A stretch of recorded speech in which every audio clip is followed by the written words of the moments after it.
para pencinta Daily Bible Session. Bersama saya Jenny Saudri Evlia, kita bertemu kembali hari ini dengan tema renungan iman yang bertumbuh, tidak berjalan sendirian. Bacaan akan diambil dari bacaan liturgi tanggal 3 Juli, yaitu dari Efesus 2 ayat 19 sampai 22, Mazmur 117 ayat 1 sampai 2, dan bacaan Injil dari Yohanes 20 ayat 24 sampai 29. Ada beberapa kalimat yang cukup sering saya dengar. Mungkin Anda juga pernah mendengarnya. Bahkan mungkin Anda pernah mengatakannya sendiri. Begini, yang penting saya nggak berbuat jahat, rajin beramal, dan hidup baik. Dan iman itu urusan pribadi. Bertemu dengan Tuhan tidak harus pergi ke gereja. Tuhan kan ada di hati dan ada di mana-mana. Sekilas kalimat itu terdengar benar. Iman memang bersifat pribadi dan juga Tuhan hadir di mana-mana. Tetapi Tuhan juga menjumpai kita kapan saja bisa. Di rumah, di tempat kerja, di jalan, bahkan dalam keheningan doa pribadi atau bahkan dalam penderitaan. Namun apakah karena itu kita tidak lagi membutuhkan gereja, komunitas, atau orang-orang yang Tuhan hadirkan untuk meneguhkan perjalanan iman kita? Sabda Tuhan hari ini mengajak kita melihat bahwa iman memang bersifat pribadi, tetapi tidak pernah dimaksudkan untuk dijalani secara individu. Iman yang bertumbuh tidak berjalan sendirian. Dalam surat kepada jemaat di Efesus, Santo Paulus mengatakan bahwa kita dibangun di atas dasar para rasul dan para nabi dengan Kristus Yesus sebagai batu penjuru. Bayangkan sebuah bangunan. Tidak ada satupun batu yang dapat berdiri sendiri. Seluruh bangunan menjadi kokoh karena setiap batu melekat satu sama lain pada batu penjuru yang sama. Begitu pula iman kita. Dasar iman kita bukan pengalaman pribadi, bukan perasaan, bukan tokoh favorit, bukan juga kemampuan diri, tetapi Kristus. Kalau fondasi itu kuat, bangunan iman kita tidak mudah runtuh.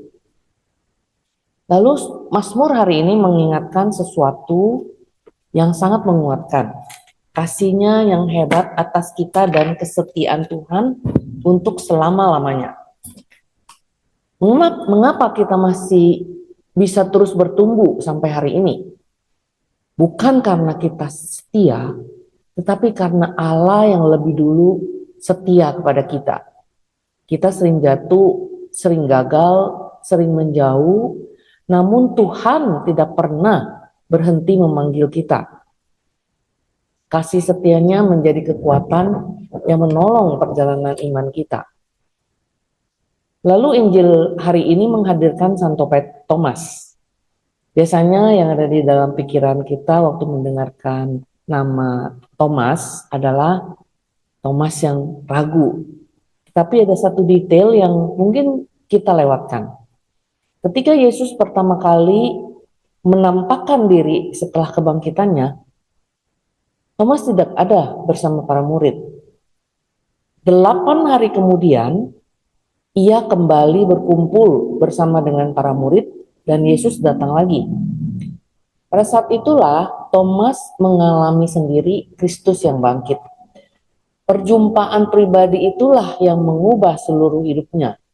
Sampai akhirnya Thomas berseru, "Ya Tuhanku, ya Allahku." Menariknya, perjumpaan dengan Tuhan sebenarnya bisa terjadi di mana saja.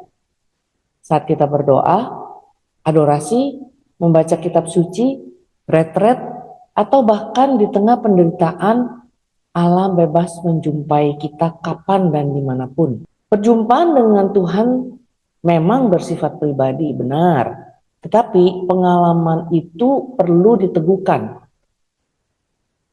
Kadang kita merasa Tuhan berbicara kepadaku. Tetapi benarkah itu suara Tuhan? Atau hanya emosiku? pikiranku, lukaku, dorongan roh dalam diriku. Karena itu Tuhan memberikan gereja, memberikan komunitas, memberikan seorang pendamping, pembimbing rohani, bukan sebagai pengganti Kristus, bukan juga sebagai pengambil keputusan untuk kita, tetapi untuk membantu kita melakukan discernment atau pembedaan roh. Membedakan apakah pengalaman pribadi itu yang kita alami sungguh berasal dari Roh Kudus atau berasal dari tadi suara itu tadi, atau bahkan mungkin itu adalah bisikan roh jahat. Disinilah fungsi gereja, komunitas, sharing partner, pembimbing, dan sebagainya itu berfungsi. Saudara-saudari terkasih, iman yang bertumbuh bukanlah perjalanan seorang diri atau lone ranger. Iman yang dewasa adalah iman yang berakar pada Kristus, sang batu penjuru, percaya pada kasih setianya seperti di Mazmur dikatakan, terbuka pada perjumpaan pribadi dengan Tuhan seperti Thomas, dan rendah hati membiarkan pengalaman itu diteguhkan melalui discernment bersama gereja sebagai tubuh Kristus. Semoga setiap pengalaman kita bersama Tuhan tidak berhenti pada rasa kagum atau emosi sesaat, tetapi membawa kita semakin mengenal Dia. Hingga dari kedalaman hati kita dapat berkata seperti Santo Thomas, ya Tuhanku, ya Allahku. Mari kita merenung sejenak. Masuk ke dalam hatimu, apakah selama ini aku sedang menjalani kehidupan iman sebagai seorang lone ranger, atau sungguh berakar kepada Kristus sebagai batu penjuruku, terbuka pada perjumpaan dengannya, dan ada kerendahan hati untuk membiarkan perjalanan imanku diteguhkan oleh gereja, komunitas, dan pembimbing rohani yang Tuhan kirim. Dengarkan, berbahagialah mereka yang tidak melihat namun percaya. Mari kita berdoa.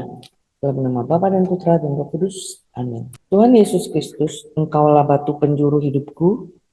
Jangan biarkan aku berjalan sendiri dan mengandalkan pengertianku. Tanamkanlah aku atau benamkanlah aku di dalam kasih-Mu, teguhkan aku dalam kasih setiamu, dan buka hatiku untuk mengalami perjumpaan pribadi denganmu yang dapat mengubahku setiap hari, sehingga aku boleh berkata, ya Tuhanku, ya Allahku.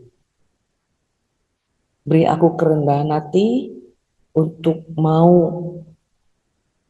mempunyai seorang pembimbing, sharing partner, ataupun seorang yang sungguh dekat kepadamu dan yang dapat membawaku, meneguhkanku untuk selalu kembali kepadamu dan mengenalmu dengan lebih baik lagi. Terpujilah Engkau Tuhan Allah kami yang hidup, kini dan sepanjang segala masa. Amin. Dalam nama Bapa dan Putra dan Roh Kudus. Amin. Kalau renungan ini memberkati Anda, jangan lupa bagikan kepada seseorang yang sedang berjalan sendiri dalam perjalanan imannya. Tuliskan juga di kolom komentar siapa yang Tuhan pakai untuk meneguhkan iman Anda hingga hari ini. Semoga kita semua terus bertumbuh bersama Kristus. Tuhan memberkati, salam susipe.